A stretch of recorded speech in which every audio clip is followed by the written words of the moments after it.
ಇನ್ನು ಒಂದಷ್ಟು ಆರೋಪಗಳಿಗೆ ಸಂಬಂಧಪಟ್ಟಂತೆ ಗೃಹ ಸಚಿವರಾಗಿರುವಂತಹ ಡಾಕ್ಟರ್ ಜಿ ಪರಮೇಶ್ವರ್ ಅವರು ಕೂಡ ಪ್ರತಿಕ್ರಿಯೆ ಕೊಟ್ಟಿದ್ದಾರೆ. ಈ ಆರೋಪಗಳು ಸರಿಯಲ್ಲ. ವಿಕ್ರಮ್ ಗೌಡ ಎನ್ಕೌಂಟರ್ ಬಗ್ಗೆಯೂ ಕೂಡ ಟೀಕೆ ವಿಚಾರಗಳು, ಎಡಪಂಥೀಯರ ಆರೋಪಕ್ಕೆ ಪರಮೇಶ್ವರ್ ಅವರು ಗರಂ ಆಗಿದ್ದಾರೆ. ಪೊಲೀಸರು ನಕಲಿ ಎನ್ಕೌಂಟರ್ ಅನ್ನ ಮಾಡಿಲ್ಲ. 20 ವರ್ಷದಿಂದ ವಿಕ್ರಮ್ ಚಟುವಟಿಕೆಯನ್ನ ಗಮನಿಸಿದ್ದಾರೆ. ಅವರನ್ನ ಮುಖ್ಯವಾಹಿನಿಗೆ ತರೋದಕ್ಕೆ ಪ್ರಯತ್ನವನ್ನ ಮಾಡಿದ್ದೀವಿ. ಶಸ್ತ್ರವನ್ನ ತ್ಯಜಿಸೋದಕ್ಕೆ ಸಾಕಷ್ಟು ಬಾರಿ ಅವರಿಗೆ ಸೂಚನೆಯನ್ನ ಕೂಡ ಕೊಡಲಾಗಿತ್ತು. ಆದ್ರೂ ಅವರು ಶಸ್ತ್ರ ತ್ಯಜಿಸಲು ಮುಂದಾಗಿರಲಿಲ್ಲ ಅಂತ ಬೆಂಗಳೂರಲ್ಲಿ ಗೃಹ ಸಚಿವರಾಗಿರುವಂತಹ ಡಾಕ್ಟರ್ ಜಿ ಪರಮೇಶ್ವರ್ ಅವರು ಹೇಳಿಕೆಯನ್ನ ಕೊಟ್ಟಿದ್ದಾರೆ. ನಾನು ನಿನ್ನೆ ಕೂಡ ಕ್ಲಾರಿಫೈ ಮಾಡಿದ್ದೇನೆ, ಇದು ನಕಲಿ ಎನ್ಕೌಂಟರ್ ಅಲ್ಲ. ಕಳೆದ 20 ವರ್ಷದಿಂದ ಏನು ವಿಕ್ರಮ್ ಗೌಡನ ಆ್ಯಕ್ಟಿವಿಟಿಗಳನ್ನು ಮಾನಿಟರ್ ಮಾಡಿದ್ದಾರೆ. ಅವರು ಯಾವ್ಯಾವ ರೀತಿಯಲ್ಲಿ ಪ್ರತಿಭಟನೆಗಳನ್ನು ಮಾಡ್ತಾಯಿದ್ರು, ಜನವಿರೋಧಿ ಕೆಲಸಗಳು ಮಾಡ್ತಿದ್ರು ಅನ್ನೋದ್ರ ಬಗ್ಗೆ ಅದನ್ನು ಎಲ್ಲ ರೀತಿಯ ಮಾಹಿತಿಗಳು ಕೂಡ ಇದೆ. ನಾನು ನಿನ್ನೆನೂ ಹೇಳಿದೆ, ಸುಮಾರು 60ಕ್ಕೂ ಹೆಚ್ಚು ಕೇಸ್ಗಳು ಅವ್ರ ಮೇಲಿದ್ದಾವೆ ಮತ್ತು ಅವರು ಅನ್ಲಾಫುಲ್ ಆಗಿ ಅಥವಾ ಪರ್ಮಿಷನ್ನು ಲೈಸೆನ್ಸುಗಳು ಇಲ್ಲದೇ ಫೈರ್ ಆರ್ಮ್ಸ್ ಎಲ್ಲ ಕ್ಯಾರಿ ಮಾಡ್ತಿದ್ರು, ಮೆಷಿನ್ ಗನ್ನು ಅಂಥದ್ದೆಲ್ಲ ಅಂತ. ಅದರಲ್ಲಿ ನಕ್ಸಲ್ ಕ್ಯಾಟಗರಿಗೆ ಬಂದಿದ್ದಾರೆ ಅವರು. ಇನ್ನು ಒಂದಷ್ಟು ಆರೋಪಗಳಿಗೆ ಸಂಬಂಧಪಟ್ಟಂತೆ ಗೃಹ ಸಚಿವರಾಗಿರುವಂತಹ ಡಾಕ್ಟರ್ ಜಿ ಪರಮೇಶ್ವರ್ ಅವರು ಕೂಡ ಪ್ರತಿಕ್ರಿಯೆ ಕೊಟ್ಟಿದ್ದಾರೆ. ಈ ಆರೋಪಗಳು ಸರಿಯಲ್ಲ. ವಿಕ್ರಮ್ ಗೌಡ ಎನ್ಕೌಂಟರ್ ಬಗ್ಗೆಯೂ ಕೂಡ ಟೀಕೆ ವಿಚಾರಗಳು, ಎಡಪಂಥೀಯರ ಆರೋಪಕ್ಕೆ ಪರಮೇಶ್ವರ್ ಅವರು ಗರಂ ಆಗಿದ್ದಾರೆ. ಪೊಲೀಸರು ನಕಲಿ ಎನ್ಕೌಂಟರ್ ಅನ್ನ ಮಾಡಿಲ್ಲ.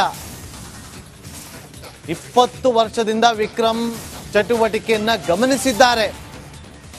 ಅವರನ್ನ ಮುಖ್ಯವಾಹಿನಿಗೆ ತರೋದಕ್ಕೆ ಪ್ರಯತ್ನವನ್ನ ಮಾಡಿದ್ದೀವಿ. ಶಸ್ತ್ರವನ್ನ ತ್ಯಜಿಸೋದಕ್ಕೆ ಸಾಕಷ್ಟು ಬಾರಿ ಅವರಿಗೆ ಸೂಚನೆಯನ್ನ ಕೂಡ ಕೊಡಲಾಗಿತ್ತು.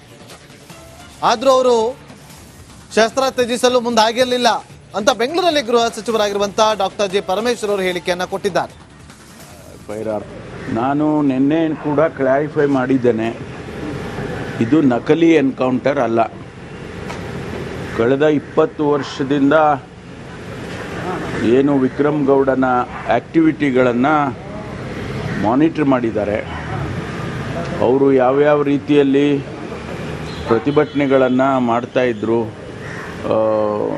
ಜನವಿರೋಧಿ ಕೆಲಸಗಳು ಮಾಡ್ತಿದ್ರು ಅನ್ನೋದ್ರ ಬಗ್ಗೆ ಅದನ್ನು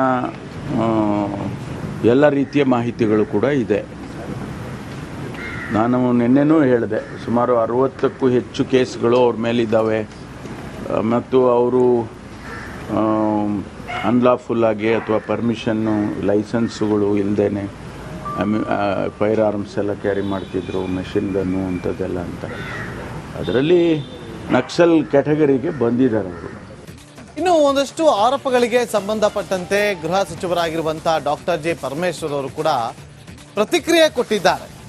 ಈ ಆರೋಪಗಳು ಸರಿಯಲ್ಲ. ವಿಕ್ರಮ್ ಗೌಡ ಎನ್ಕೌಂಟರ್ ಬಗ್ಗೆಯೂ ಕೂಡ ಟೀಕೆ ವಿಚಾರಗಳು, ಎಡಪಂಥೀಯರ ಆರೋಪಕ್ಕೆ ಪರಮೇಶ್ವರ್ ಅವರು ಗರಂ ಆಗಿದ್ದಾರೆ. ಪೊಲೀಸರು ನಕಲಿ ಎನ್ಕೌಂಟರ್ ಅನ್ನ ಮಾಡಿಲ್ಲ. 20 ವರ್ಷದಿಂದ ವಿಕ್ರಮ್ ಚಟುವಟಿಕೆಯನ್ನ ಗಮನಿಸಿದ್ದಾರೆ. ಅವರನ್ನ ಮುಖ್ಯವಾಹಿನಿಗೆ ತರೋದಕ್ಕೆ ಪ್ರಯತ್ನವನ್ನ ಮಾಡಿದ್ದೀವಿ. ಶಸ್ತ್ರವನ್ನ ತ್ಯಜಿಸೋದಕ್ಕೆ ಸಾಕಷ್ಟು ಬಾರಿ ಅವರಿಗೆ ಸೂಚನೆಯನ್ನ ಕೂಡ ಕೊಡಲಾಗಿತ್ತು. ಆದ್ರೂ ಅವರು ಶಸ್ತ್ರ ತ್ಯಜಿಸಲು ಮುಂದಾಗಿರಲಿಲ್ಲ ಅಂತ ಬೆಂಗಳೂರಲ್ಲಿ ಗೃಹ ಸಚಿವರಾಗಿರುವಂತಹ ಡಾಕ್ಟರ್ ಜಿ ಪರಮೇಶ್ವರ್ ಅವರು ಹೇಳಿಕೆಯನ್ನ ಕೊಟ್ಟಿದ್ದಾರೆ. ನಾನು ನಿನ್ನೆ ಕೂಡ ಕ್ಲಾರಿಫೈ ಮಾಡಿದ್ದೇನೆ, ಇದು ನಕಲಿ ಎನ್ಕೌಂಟರ್ ಅಲ್ಲ.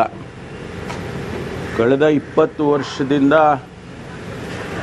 ಏನು ವಿಕ್ರಮ್ ಗೌಡನ ಆ್ಯಕ್ಟಿವಿಟಿಗಳನ್ನು ಮಾನಿಟರ್ ಮಾಡಿದ್ದಾರೆ.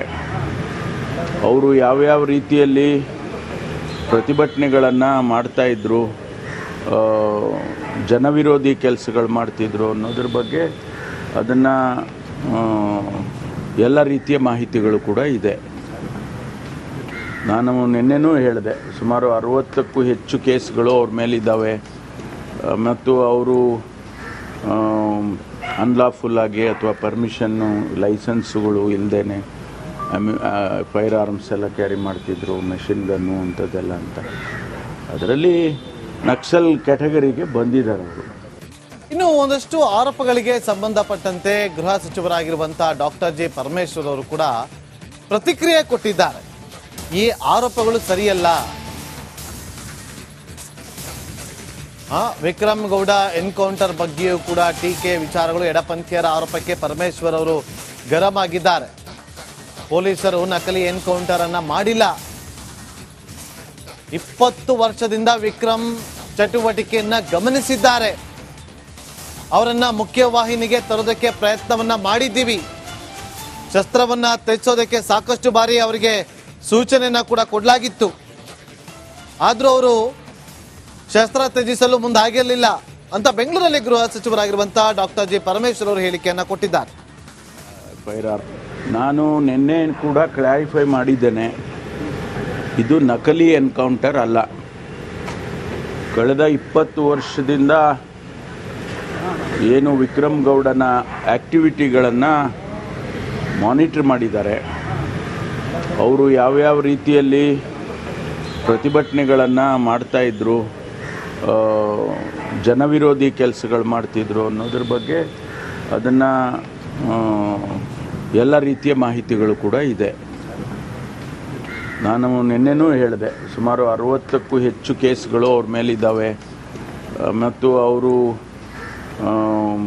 ಅನ್ಲಾಫುಲ್ ಆಗಿ ಅಥವಾ ಪರ್ಮಿಷನ್ನು ಲೈಸೆನ್ಸುಗಳು ಇಲ್ಲದೇ ಫೈರ್ ಆರ್ಮ್ಸ್ ಎಲ್ಲ ಕ್ಯಾರಿ ಮಾಡ್ತಿದ್ರು, ಮೆಷಿನ್ ಗನ್ನು ಅಂಥದ್ದೆಲ್ಲ ಅಂತ. ಅದರಲ್ಲಿ ನಕ್ಸಲ್ ಕ್ಯಾಟಗರಿಗೆ ಬಂದಿದ್ದಾರೆ ಅವರು. ಇನ್ನು ಒಂದಷ್ಟು ಆರೋಪಗಳಿಗೆ ಸಂಬಂಧಪಟ್ಟಂತೆ ಗೃಹ ಸಚಿವರಾಗಿರುವಂತಹ ಡಾಕ್ಟರ್ ಜಿ ಪರಮೇಶ್ವರ್ ಅವರು ಕೂಡ ಪ್ರತಿಕ್ರಿಯೆ ಕೊಟ್ಟಿದ್ದಾರೆ. ಈ ಆರೋಪಗಳು ಸರಿಯಲ್ಲ. ವಿಕ್ರಮ್ ಗೌಡ ಎನ್ಕೌಂಟರ್ ಬಗ್ಗೆಯೂ ಕೂಡ ಟೀಕೆ, ವಿಚಾರಗಳು, ಎಡಪಂಥೀಯರ ಆರೋಪಕ್ಕೆ ಪರಮೇಶ್ವರ್ ಅವರು ಗರಂ ಆಗಿದ್ದಾರೆ. ಪೊಲೀಸರು ನಕಲಿ ಎನ್ಕೌಂಟರ್ ಅನ್ನ ಮಾಡಿಲ್ಲ. 20 ವರ್ಷದಿಂದ ವಿಕ್ರಮ್ ಚಟುವಟಿಕೆಯನ್ನ ಗಮನಿಸಿದ್ದಾರೆ.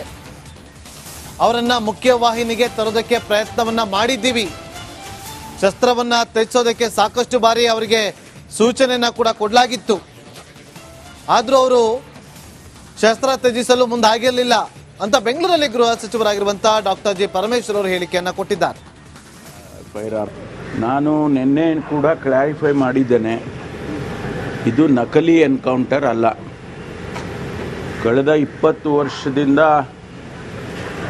ಏನು ವಿಕ್ರಮ್ ಗೌಡನ ಆ್ಯಕ್ಟಿವಿಟಿಗಳನ್ನು ಮಾನಿಟರ್ ಮಾಡಿದ್ದಾರೆ. ಅವರು ಯಾವ್ಯಾವ ರೀತಿಯಲ್ಲಿ ಪ್ರತಿಭಟನೆಗಳನ್ನು ಮಾಡ್ತಾಯಿದ್ರು, ಜನವಿರೋಧಿ ಕೆಲಸಗಳು ಮಾಡ್ತಿದ್ರು ಅನ್ನೋದ್ರ ಬಗ್ಗೆ ಅದನ್ನು ಎಲ್ಲ ರೀತಿಯ ಮಾಹಿತಿಗಳು ಕೂಡ ಇದೆ.